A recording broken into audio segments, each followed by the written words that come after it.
Hello everyone, আসসালামু আলাইকুম, নমস্কার।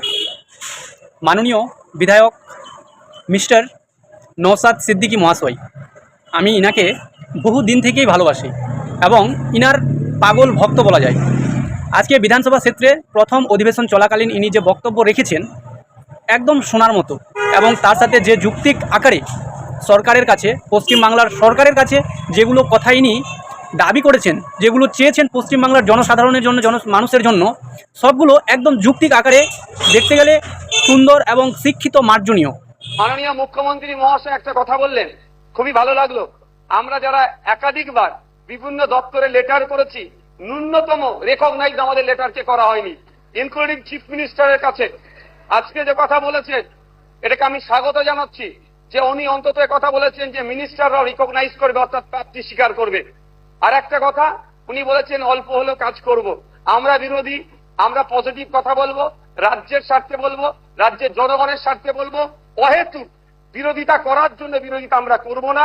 সুতরাং মুখ্যমন্ত্রী মহাশয়কে বলবো, অল্প নয়, আমরা যেগুলো আর্গুমেন্ট করব, আমরা যে ডিমান্ডগুলো রাখবো, ব্যক্তি স্বার্থের জন্য নয়, মানুষের স্বার্থে, নির্বাচিত হয়ে এসেছি তাদের স্বার্থে, সেগুলো আপনি পুরোপুরি যদি আমাদের জন্য, বাংলার মানুষের জন্য করেন, আমরা আপনার কাছে অবশ্যই কৃতজ্ঞ থাকবো। আবারও মুখ্যমন্ত্রী মহাশয়কে ধন্যবাদ জানাবো। দীর্ঘদিনের স্বপ্ন এটা আমাদের সকলেরই, যে আমাদেরকে নির্বাচিত করে এই হাউসের মধ্যে পাঠাচ্ছে। মাসের শেষে আমরা 1,21,000 টাকা নিয়ে বাড়ি যাচ্ছি।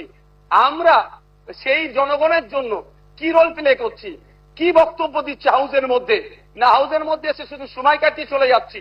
যে আপনি লাইভ স্ট্রিমিং এর যে কথা বলেছেন, এটাও আমি আপনাকে কৃতজ্ঞতা জানাচ্ছি, স্বাগত জানাচ্ছি। এটা হওয়াটা খুবই দরকার ছিল। বাংলার অন্তত নির্বাচনগুলোতে তাদের জনপ্রতিনিধি হিসাবে কাদেরকে চুজ করবে, কেমন মানুষকে পাঠানো দরকার, তারা যেখানে বাংলার আইন তৈরি হচ্ছে, আগামী 5 বছর বাংলার শিক্ষা, স্বাস্থ্য, কর্মসংস্থান থেকে শুরু করে কৃষকের রুজি রুটির প্রশ্নে, যা প্যারা টিচার থেকে শুরু করে বিভিন্ন ক্ষেত্রে সমকাজের সমবেতন নিয়ে, এক কথায় আগামী 5 বছর বাংলা কিভাবে চলবে, বাংলার মানুষের স্বার্থে কি আইন তৈরি হচ্ছে, আইন পজিটিভ। একটু ছোট করুন। বিরোধী স্যার, শেষ করবো। বিরোধী হলেও স্যার একটা দিন সুযোগ পাচ্ছি বলার, এরপর তো টাইম মেনটেন করে দেবেন। তো স্যার সেই জায়গাগুলো লাইভ যেটা আছে সেটা আমি স্বাগত জানাচ্ছি।